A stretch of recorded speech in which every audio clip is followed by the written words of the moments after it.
এরা কারা? এরা যাদের দেখে অস্বাভাবিক মনে হচ্ছে যে সমুদ্রের উপর দিয়ে বাইকে চড়ে উড়ে যাবে, বা ওই যে সামনে ওই মানুষটি কি সমুদ্রের উপর দিয়ে বাইক চড়ে পার হচ্ছে? আসল ব্যাপার হচ্ছে, একটা ভূমি পরিত্যাগ করে তারা অন্যত্র অনেক দূরে চলে গেল। এটার একটা রূপক সেই আকাশ দিয়ে চলে গেল যেখানে পাখিরাও উড়ে বেড়ায়। আজকে আমরা পড়ব বা আলোচনা করব, তার টার্মটা হচ্ছে ডায়াসপোরা। আমার পক্ষে প্রায় অসম্ভব এর সঠিক অনুবাদ করা, এক কথায় তো হবেই না। আমি যেটা চেষ্টা করেছি, স্বভূমি বা উচ্চভূমি পরিত্যাগী অন্যত্র অধিবাসী গোষ্ঠী সত্তা বা গোষ্ঠী পরিচিতি।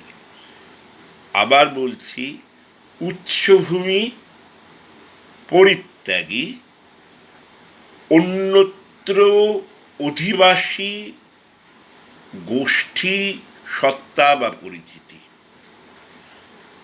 তার মানে আমি একটা জায়গায় থাকতাম বলে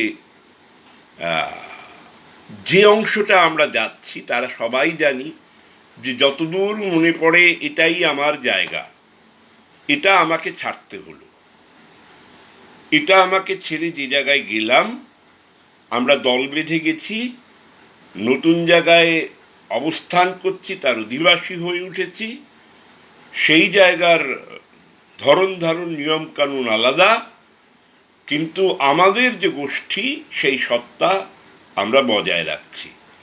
এবং তার সঙ্গে আরও অ্যাড করা উচিত যে আমার পূর্বভূমির সঙ্গে আমার টান, আমার যোগাযোগ, আমার দেনা পাওনা এবং আমার আত্মীয়তা বজায় তো রাখছি, এমনকি নিজে আমরা এখন যে জায়গায় থাকছি সেখানেও আমার ইম্যাজিন বা রিয়াল যে হোমল্যান্ড, তার বৈশিষ্ট্যগুলো বহন করার বা ট্র্যাডিশন যেটাকে বলে, অস্ট্রেলিয়ায় বাঙালির দুর্গাপুজো, এটা হচ্ছে একটা ডায়াসপোরিক ফেনোমেনন।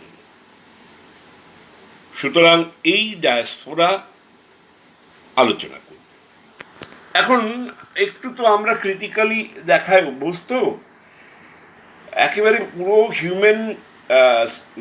হিউম্যান হিস্ট্রিটা ইনক্লুডিং প্রিহিস্ট্রি, এটা কিন্তু প্রথম থেকে মাইগ্রেশন নির্ভর। পৃথিবীর কোনো পপুলেশন বলতে পারে না যে সে তার অরিজিনাল ভূমিটা কোনটা। আমার যেটা মনে হয়, খুব স্পষ্টভাবে লেখা না থাকলেও, প্রথম বিবলিক্যাল যে এক্সোডাস সেটা হচ্ছে জিউসদের যেভাবে তার মাতৃভূমি পরিত্যাগ করতে হয়েছিল, সেই ইহুদিদের সেই জায়গা থেকেই প্রথম ডায়াসপোরা বা সেই পুরনো মাতৃভূমি ফিরে পাওয়ার টান, তার সঙ্গে সংযোগ, তাকে ঘিরে তার সংস্কৃতি, এমনকি যা যা অন্যান্য রেসপন্স, সেইটা একটা ভীষণ এসেনশিয়ালাইজ নেচার নেয়। প্রবলেমটা এখানে, essentialisation of the identity according to certain objective features. এবং এটা প্রথম দিকে, বিশেষ করে দ্বিতীয় বিশ্ব মহাযুদ্ধের পর কলোনিয়াল কারণে নিজ ভূমি থেকে উচ্চারিত বা জোর করে নিয়ে যাওয়া বহু মানুষ সারা পৃথিবীর বিভিন্ন জায়গায় গোষ্ঠী আকারে থাকতে শুরু করে, সেই তাদের কিছু সমস্যাকে কেন্দ্র করে। তার মানে ডায়াসপোরা একই সঙ্গে একটা সোশ্যালি, আমাদের চোখে যেটা হবে যে সোশ্যালি কনস্ট্রাক্টেড একটা ফেনোমেনন, কিন্তু তার মধ্যে একটা হিস্টোরিক্যাল এমবেডিং রয়েছে, হিস্টোরিক্যাল কারণ, তা একটা ডায়াসপোরা স্থানান্তরণ ঘটার পেছনে যে কারণ আছে, তার 50 বছর পরে সেই জায়গা থেকেই যে জায়গায় এরা মানে পুরনোরা এসেছিল সে জায়গায় আসার কারণ অন্য হয়ে যেতে পারে, এবং তাহলে এই দুটো অংশের ওই গোষ্ঠী সত্তাটা একটু আলাদা হয়ে যাবে। সুতরাং মডার্নিটিতে যখন মানুষের, এটা আমি বলবো একটা রিভার্স অ্যাটিচিউড টু মডার্নিটি বা ক্রিটিক্যাল অ্যাটিচিউড টু মডার্নিটি। মডার্নিটির বক্তব্য হচ্ছে মানুষ যা অতীতে ফেলে আসে সেটা তার ব্যাকওয়ার্ডনেস, এবং সে এগিয়ে যায় আরও প্রগ্রেসের ক্ষেত্রে। সুতরাং অতীতের মতো মাতৃভূমি, তার থেকে উন্নত ভূমি, তার থেকে প্রগ্রেস, এটাই তার কাম্য হওয়া উচিত। কিন্তু ডায়াসপোরা দেখায় অতীতে ফেলে আসার প্রতি টান, শর্ট অফ নস্টালজিয়া, যেটা তারা বজায় রাখে এবং যেটা তাদের বজায় রাখে। এই বিষয়টা যেখানে তারা মানে এইভাবে ডায়াসপোরিক হয়ে উঠেছে, সেইখানে সংস্কৃতির সঙ্গে এবং সেইখানকার লোক মানে হোস্ট এবং এই যে যারা গেল, যারা হোস্টেজ নিল, তাদের যে ইন্টারাকশান সেটা অনেক সময় প্রবলেমেটিক হয়ে যায়। তার জন্য কম্পিটিশান হতে পারে, অপারেশন হতে পারে, এক্সপ্লয়টেশন হতে পারে, আবার ডিসপ্লেসমেন্ট হতে পারে। There were many possibilities that took place. সুতরাং মডার্নিটির রেসপেক্টে এই ফেনোমেনগুলোকে কীভাবে ডিল করা যায় according to certain social scientific rules, ডায়াসপোরার দুর্ভাগ্য হচ্ছে এটা মূলত একটা অবজেক্টিভ রিয়ালিটি হিসেবেই বেশিরভাগ মানে ইদানিংকালের আগে, এমনকি ইদানিংকালে সেইভাবেই আইডেন্টিটিটাকে দেখা হয়। কারণ এটার মধ্যে আবার স্ট্র্যাটেজিক ইউজ অফ আইডেন্টিটি আছে, বা সেই নতুন দেশে তাদের আইডেন্টিটি একটা মাইনরিটি, তাকে নিয়ে তাদের বক্তব্য, তাকে নিয়ে তাদের গর্ব, তাকে নিয়ে তাদের প্রত্যাশা, আবেদন, মুভমেন্ট, এই সবগুলো কিন্তু নির্ভরশীল। তার মানে স্ট্র্যাটেজিক ইউজ সার্টেন ইম্যাজিনড, মূলত ইম্যাজিনড অ্যান্ড অ্যাবস্ট্রাক্টেড এসেনশিয়ালিটি, এবং এটা নস্টালজিয়ার মতোই মডার্নিটির প্রতি এক ধরনের চ্যালেঞ্জ। এবার আমরা বিষয়বস্তুতে আসি। এবার বিষয়বস্তু, হোয়াট ইজ ডায়াসপোরা, একেবারে ডেফিনিশনাল জায়গা। Diaspora is the dispersion of people from their own land. Diaspora comes from a Greek word again Greek word, to scatter about. The scattered people who had to leave their homeland and had to leave their homeland and settled in a new place across the world. সারা পৃথিবী জুড়ে এটা ঘটেছে। Also associated with Jewish people, according to the Bible, diaspora for the Jews exiled from Israel by the Babylonians. এই যিশু কেন্দ্রিক জিউসদের মানে debated এবং সংঘাতময় ইতিহাসে এখন ঢুকছি না। ইসরায়েল থেকে তাদের তাড়ানো হয়েছিল এবং তারা ফিরে পাওয়ার চেষ্টা করেছে এবং ফিরে পেয়েছে। সেই জন্য খুব ঘন সংবদ্ধ জাতি, become an umbrella term which includes both people's voluntary and forceful movement. আগে ব্যাপারটা দেখা হতো ফোর্সফুল, এখন মানুষ ইচ্ছে করেও অন্য জায়গায় চলে যেতে পারে এবং সেখানে গিয়ে একই অন্যান্য ফিচার একইভাবে চলতে পারে। বিং ইউজড মেটাফরিক্যালি, রূপক হিসেবে, ফর দ্য রিফিউজিস, এইটা আগে ডায়াসপোরা ডেফিনিশন হিসেবে মানা হতো না। রিফিউজি, ইমিগ্রেন্ট, এক্সপ্যাট্রিয়েট মানে অন্য জায়গা থেকে আসা, যেমন কিউবা ছেড়ে যারা মায়ামি মানে ঠিক তার উল্টো দিকের যে ইউএসের অংশ, সেখানে যে নতুন প্রজন্ম গড়ে তোল, দে আর এক্সপ্যাট্রিয়েট অ্যান্ড এক্সাইলস। এবং নির্বাসন। এছাড়াও অনেক কিছু হতে পারে। আমি মনে করি ছোটনাগপুর থেকে আসামে যেসব আদিবাসীদের নিয়ে যাওয়া হয়েছিল শুধুমাত্র কুলি লেবার দিতে, তার সঙ্গে তুলনীয় ইন্ডিয়ান ডায়াসপোরা, যেটা আমরা কিছুক্ষণ পরেই দেখব, যার টার্মই ছিল কুলি অথবা ইনডেনচার্ড লেবার, জোর করে নিয়ে যাওয়ার চিপ লেবার, এবং তাদের ডায়াসপোরা হিসেবে গণ্য করা হয়। দেন হোয়াই নট সাঁওতালরা তাদের স্বদেশ বলতে ভারতবর্ষকে নাও মানতে পারে, তার মানে তার কাছে আসামটা বিদেশও হতে পারে। সুতরাং সেখানেও অস্তিত্ব রক্ষা, এবং আদিবাসীদের ক্ষেত্রে ভারতবর্ষ জুড়ে কিন্তু আমরা এই ফেনোমেননটা দেখি, এবং তারা যোগাযোগ রাখে কিন্তু ফেরে না, অনেক সময় ফিরতে পারে না, বিভিন্ন রকমের constraints. So in today's meaning, diaspora facing voluntary uprooting from their own land, they may come back to their homeland if they want. তার মানে এই যাতায়াত দুটোকেই মেনে নেওয়া হচ্ছে, অর্থাৎ হোমল্যান্ড, হোস্টল্যান্ড, এই দুটোর একটা দোলাচলের মধ্যে ডায়াসপোরারা থাকে, যেটা যারা হোমল্যান্ড ছাড়ে না তাদের ক্ষেত্রে এটা হয় না। অর্থাৎ যারা হোমল্যান্ড থেকে গোষ্ঠীবদ্ধভাবে অন্য জায়গায় গিয়ে আবার এখানে চলে এসেছে থাকতে, তাদের জীবন, তারা একই সঙ্গে, ধরা গেল আমরা বাঙালি, সেই গোষ্ঠীটাও বাঙালি, কিন্তু সেই বাঙালি গোষ্ঠীটার জীবনের ইতিহাস, জীবনের অভিজ্ঞতা, আত্মপরিচয় একেবারেই অন্যরকম হবে। মানে ঠিক সে অর্থে বলতে গেলে সেই হাসি হোলি, তার মানে এখন পোস্ট কলোনিয়াল জায়গায় গিয়ে এটাকে ওইভাবেই দেখা হয়, হাইব্রিড একটা আইডেন্টিটি। অর্থাৎ আগন্তুকের উৎপল দত্তকে মনে করো, সেও প্রতিটি জায়গায় লিভ করেছে, তবু তার মাতৃভূমির টান ছিল, কিন্তু মাতৃভূমিকে ভালোবেসে যখন প্রিয়জনের কাছে তাকে থাকতে হয়েছিল, যে উৎপল দত্তকে পাওয়া গিয়েছিল সে কিন্তু সেই একই বাঙালি, বয়স্ক বা প্রৌঢ় একজন শিক্ষিত বাঙালি নন, তিনি একেবারে অন্য কিছু। অর্থাৎ এই ব্যাপারটা আমাদের মাথায় রাখতে হবে। এবং তারপরে যেটা বলা আছে আমি ধরে রেখেছি, তোমরা একটু মন দিয়ে দেখে নিও, যে অনেক সময়ই দেখা গেছে যে যুদ্ধের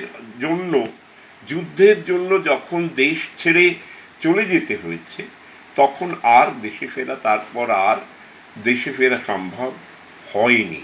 মানে রিটার্ন টু হোমল্যান্ড, উপরে যেটা বলা আছে সেটা ব্যর্থ হয়ে যেতে পারে। এই যে resettlement in a new place, মানে সেটা হোক, সেটেলমেন্ট হোক, এটাকে অনেকে বলছে যে ট্রান্সন্যাশনালিজম। ট্রান্স মানে হচ্ছে একটা নেশন থেকে আরেকটা নেশন। এই ট্রান্সন্যাশনালিজম আমরা বেশি ব্যবহার করি মাইগ্রেন্ট লেবারদের ক্ষেত্রে, বা প্রচণ্ড ব্রেনি লোক এখান থেকে গিয়ে আমেরিকার অধিবাসী হয়ে গেল, তারা গিয়েছিল একটা পরিবারই, ওখানে গিয়ে কিছু যোগাযোগ হতে পারে, অথবা ট্র্যাভেল, আমি এক্সপ্লোর করতে যাচ্ছি, 6 মাস আমি মালয়েশিয়ায় থাকলাম, 2 বছর আমি ব্রাজিলে কোথাও কোনো গবেষণা করলাম। এই যে ট্রান্সন্যাশনালিজম বা সাধারণ লেবার, মানে কায়িক শ্রমিক যারা হয়, এইটার থেকে অনেকে ডায়াসপোরাকে আলাদা করতে চায়, এবং এই দুটো কখনো এক হতে পারে না। এবং এর পক্ষে যারা আছে তাদের মধ্যে একজন লিলিকো, তিনি বলেছেন যে diaspora must be differentiated from transnationalism, not only because of the crossing of national border does not necessarily define diasporic subjectivity. অর্থাৎ একটা নেশন থেকে আরেকটা নেশনে গেলেই সে ডায়াসপোরা হয়ে ওঠে, সেটা কালেকটিভলি গেলেও সেটা নয়। এবং তার সঙ্গে হচ্ছে সবার ক্ষেত্রে লস, অর্থাৎ আমি যে হারালাম, এই জায়গাটা আসে না। অনেকেই হারায় না মাতৃভূমিকে ট্রান্সন্যাশনালিজমের ক্ষেত্রে, এবং ট্রান্সন্যাশনালিজম সেজন্য ভাবা যেতে পারে, বরং বেটার ভাবা যেতে পারে ট্রান্সন্যাশনালিজম মানে মোর ওয়াইডার কনসেপ্ট, যার একটা ধরন হচ্ছে ডায়াসপোরা। এটা হতে পারে যে এক্ষেত্রেও বর্ডার আমি ক্রস করেছি, কিন্তু এই বর্ডার ক্রস করার পরিণতিটা হয়েছে অন্যরকম। তারপরের বিষয় হচ্ছে, অন দ্য আদার হ্যান্ড, আমাদের অ্যান্থ্রোপোলজিস্ট জেমস ক্লিফোর্ড তিনি বলেছিলেন টেম্পোরারি শিফট মানে ট্রাভেলিংয়ের মতো, সেটা কখনোই কনস্ট্যান্ট শিফট যেটা হচ্ছে ডায়াসপোরার ক্ষেত্রে হয়, এই দুটো এক নয়। এগুলো হচ্ছে মতামত, কোনো বিষয় সবাই একমত হন না, তার বিভিন্ন কারণ থাকে। এইটা একটা 2017 ডেফিনেশন, মানে ওয়ার্ল্ড মাইগ্রেশন রিপোর্টের মধ্যে রয়েছে যে diaspora can be defined as migrants or descendants of migrants whose activity and sense of belonging have been shaped by their migration experience and background. এটা আমি দিয়েছি এই কারণে, এরকম অনেকই ডেফিনিশন আছে, তোমরা দেখো। এটা প্রথমত দুটো একাধিক প্রজন্মকে ধরলো, তার মানে টাইম, যার সঙ্গে সে একটা আইডেন্টিটি মানে অবজেক্টিভিটি, এবং একই সঙ্গে অবজেক্টিভিটির সঙ্গে একটা সাবজেক্টিভ জায়গা, সেন্স অফ বিলঙ্গিং, অর্থাৎ ওটা বুঝতে গেলে তাকে কোয়ালিটেটিভলি বুঝতে হবে, এবং সেইটাকে কিভাবে বুঝতে হবে, মাইগ্রেশন এক্সপিরিয়েন্স মানে একটা প্রসেস, লাইফ প্রসেস, এবং ব্যাকগ্রাউন্ডটা আবার স্ট্রাকচারাল, তার মানে স্ট্রাকচারাল, প্রসেসুয়াল, অবজেক্টিভ, এবং এক সেকেন্ড,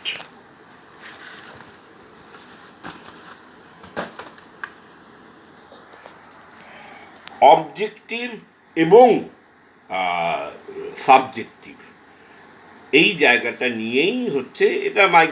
মাইগ্রেন্টসই বলেছেন, migrants or descendant of migrants, এই ব্যাপারটা হলে তবে তাদের ডায়াসপোরা বলা যায়। আমার ডেফিনিশনটা যথেষ্ট ভালো লেগেছে। হাতটা বেঁকলো হচ্ছে যে আমার কম্পিউটার থেকে হাতটা সরে গিয়েছিল। আচ্ছা, তারপর হচ্ছে যে মাইগ্রেশন, এই ডায়াসপোরার মধ্যে কি থাকে, একটা থাকে মাইগ্রেশন, একটা থাকে কালেকটিভ মেমোরি, একটা থাকে connection to the homeland and among themselves, একটা হচ্ছে গ্রুপ কনসিয়াসনেস, একটা হচ্ছে কিনশিপ। এটা হচ্ছে ওই উপরে যারা দিয়েছে তাদের মতামত। আসলে বিভিন্ন রকম হলেও এই কনসেপ্টগুলোর পার্থক্যগুলো খুবই কি বলা উচিত, ফাইন। এই আমরা ফিচার্স অফ ডায়াসপোরা আর্লিয়ার যে আন্ডারস্ট্যান্ডিং, মূলত জেমস ক্লিফোর্ড অ্যান্থ্রোপোলজিক্যাল, যে একটা ডায়াসপোরার একটা হিস্ট্রি অফ ডিসপার্সাল থাকে, মেমোরিজ অফ হোমল্যান্ড থাকে, এবং সেটা কিছুটা জেনারেশন দ্বারা বাহিত হয়। কেননা আমি বাংলাদেশ ময়মনসিংহর আটাশিয়া গ্রামকে যেন চোখের সামনে দেখতে পাই।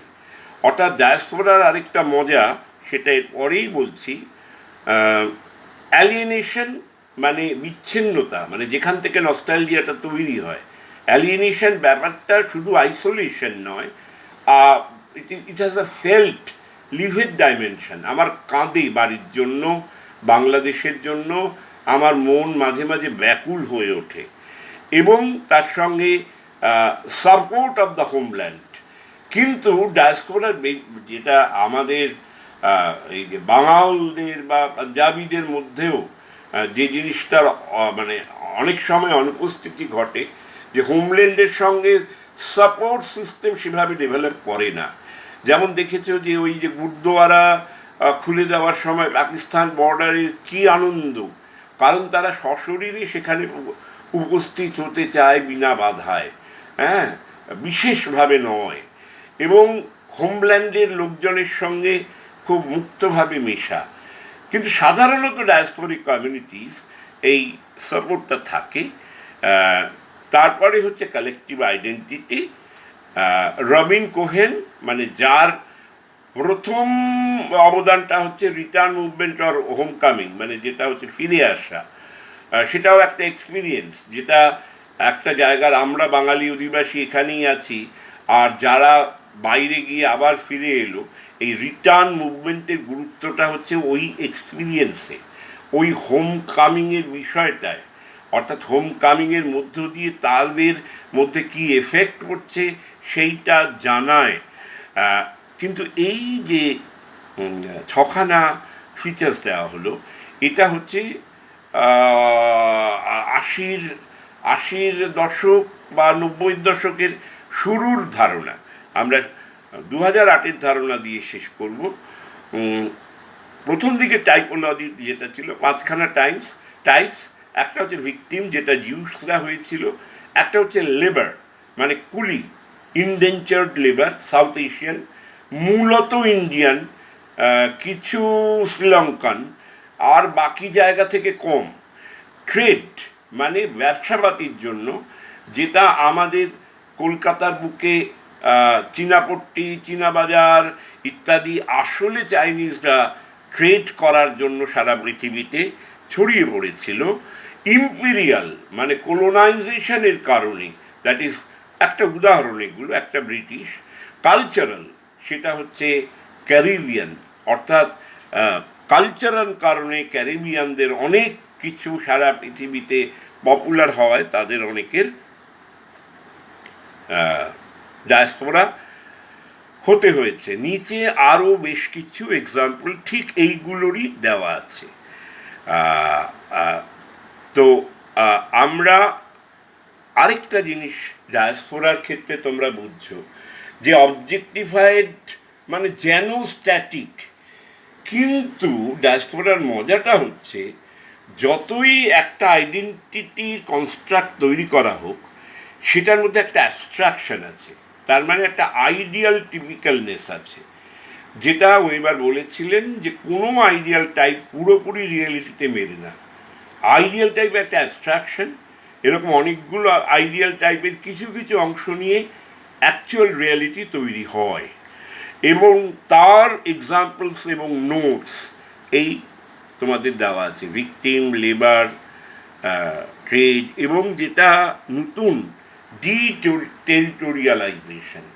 অর্থাৎ আমি ছোটনাগপুরের এক জায়গা থেকে আরেক জায়গায় গেলাম, এটা আমার টেরিটোরিয়ালাইজেশন হলো না, কিন্তু আমার একবার পোস্টিং হলো মালয়েশিয়ায়, তারপরে আবার পোস্টিং হলো গিয়ে গ্রিনল্যান্ডে, এবং শেষ পর্যন্ত দেখা গেল আমরা যতগুলো লেবার মিডল ইস্টে কাজ করতে এসেছিলাম, তাদের অনেকটাই বাধ্য হলাম পাকাপাকিভাবে থেকে যেতে এমন একটা জায়গায়, সেই জায়গাটার বৈশিষ্ট্য আমাদের অ্যাডাপ্ট করতে, হাইব্রিডাইজ করতেও অসুবিধে হচ্ছে, এবং সেই জন্য আমরা ভীষণ কোন টেরিটরি সেটা বুঝতে পারছি না। অর্থাৎ মাল্টিপল টেরিটরি যখন একটা জায়গায় আসে এবং সেই জায়গায় গিয়ে মাইগ্রেন্টসটা পড়ে, তখন এই টেরিটোরিয়ালাইজেশন, এটার সঙ্গে অনেকগুলো, যেমন হচ্ছে আমাদের ক্যারিবিয়ান পিপলস, মানে ওই কালচারাল জায়গা যেটা বলেছে, সিন্ধিজ অ্যান্ড পার্সিজ, তবুও তারা তাদের বৈশিষ্ট্য, কিন্তু পার্সি, টিপিক্যাল ব্যবসায়ী সিন্ধি, প্রচুর গল্প তোমরা শুনেছ আশা করি। এটা হচ্ছে কোহেনের 2008, পেজ 18, সেখান থেকে নেওয়া। বইটা আমার কাছে আছে। চাইলে দেব, যে চাইবে তাকে দেব, নইলে দেব না। এবার হচ্ছে ফেজিং ডায়াসপোরা। এই ডায়াসপোরা স্টাডির কতগুলো ফেজিং আছে। একটা বলছে ওল্ড ডায়াসপোরা, আরেকটা হচ্ছে নিউ ডায়াসপোরা। ওল্ড হচ্ছে সাউথ এশিয়ান কনটেক্সটে old diaspora people who are taken forcefully or uprooted during the colonial period. এটার একটা পিরিয়ড দেওয়া হয়েছে 1830 থেকে। আর নিউটা হচ্ছে ভলেন্টারি, এখান থেকে ওখানে চলে গেছে আরও বেটার লিভিংয়ের মূলত আশায়। যেমন আমেরিকার বুকে, অস্ট্রেলিয়ার বুকে অনেক বাঙালি দেখতে পাও, সেরকম অন্যান্যরাও আছে। আর কাহিনী, ডায়াসপোরার উপরে ভীষণভাবে কালচারাল স্টাডিজ কাজ আছে, অ্যানথ্রোপোলজি এবং অন্যান্য সোশ্যাল সায়েন্সের সঙ্গে তারা ভীষণভাবে গুরুত্ব দিয়েছে। যেমন তোমরা অমিতাভ ঘোষ জানো, প্রায় একটা এথনোগ্রাফি, ঝুম্পা লাহিড়ী যেন একটা রিয়েল ঘটনাকেই আসলে তারা ফলো করার চেষ্টা করে। তেমনি প্রায় সেরকমভাবেই যেগুলো মহান লেখা, তার মধ্যে কয়েকটা উদাহরণ হচ্ছে 1719 ড্যানিয়েল ডুফো, রবিনসন ক্রুসো, তারপরে হচ্ছে heart of darkness 1899 Joseph Conrad, এটা শুনে থাকতে পারো। Beloved 1987 Toni Morrison. এই টনি মরিসন নিয়ে এত এত এত বেশি কাজ হয়েছে। রিয়ালিটি লিটারেচার মানে সেটা অন্যভাবে আলোচনা করব।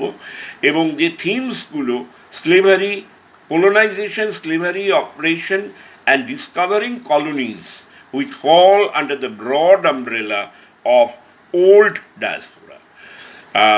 অ্যাপ্রোচেসগুলো কি?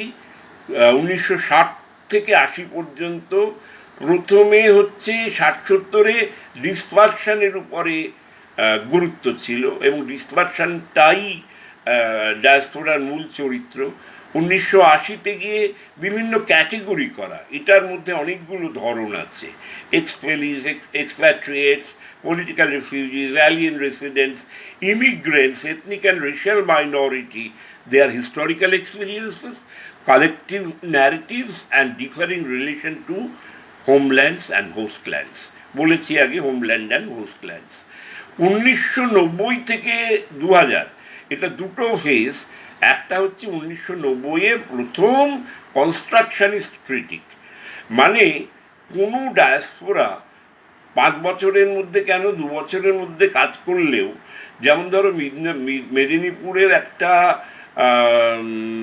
বড় অংশ, কতগুলো গ্রামের তারা হচ্ছে রান্নার কাজ করে, তারা একটা জায়গায় থাকে। আরও ভালো হয় তোমরা যদি গিরিশ পার্কে ক্রস করে রাম মন্দিরের ওখানে যাও, প্রতিদিন বিকেলে দেখবে কোথা থেকে প্রায় 100-2 পুরোহিত মানুষ, যারা উত্তর ভারতে বিভিন্ন জায়গায় থাকে, তারা একসঙ্গে এসে গল্পগাথা করে। এই যে কালচার, অর্থাৎ যেভাবে ডায়াসপোরিক প্রসেস হয়, সেটা ভীষণভাবে অলওয়েজ বিং কনস্ট্রাক্টেড।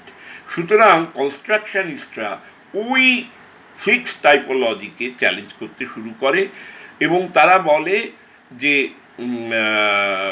এবং তার সঙ্গে শুরু হয় যে পোস্ট মডার্নিস্ট রিডিংস অফ, মানে homeland and ethnic religious community two identities deterritorialized and constructed and deconstructed in a flexible and situational way.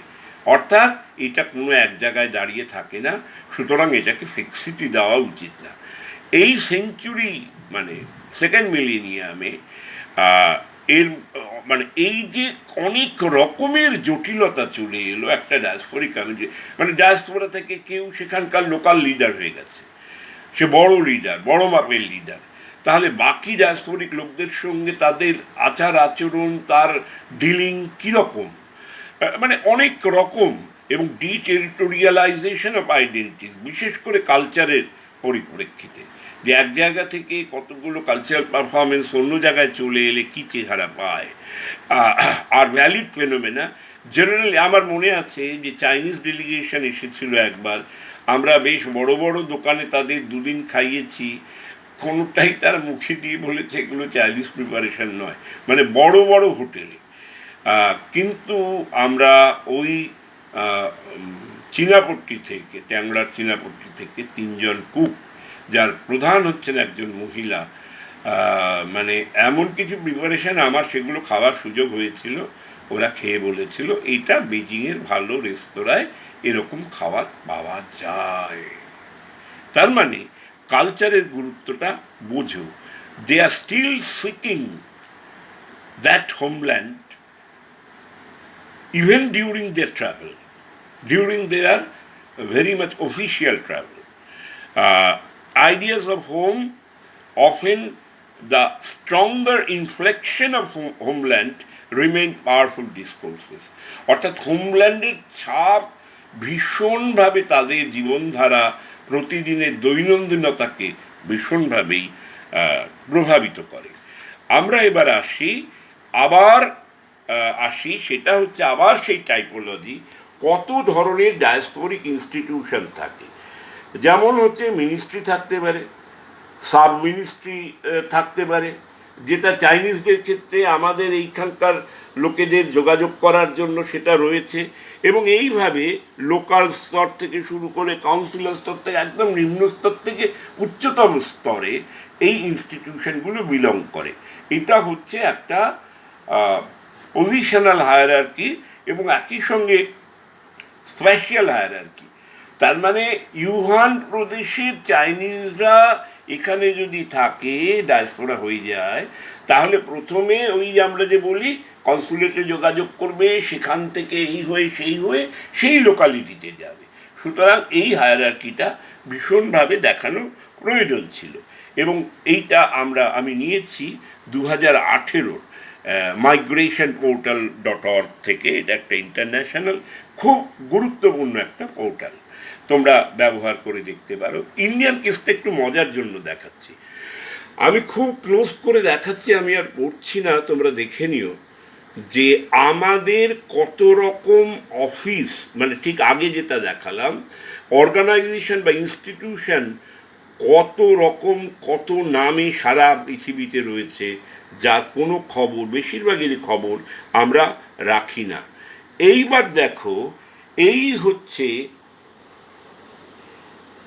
ইন্ডিয়ার ডিসপার্সালের মোটামুটি একটা গ্লোবাল ম্যাপ।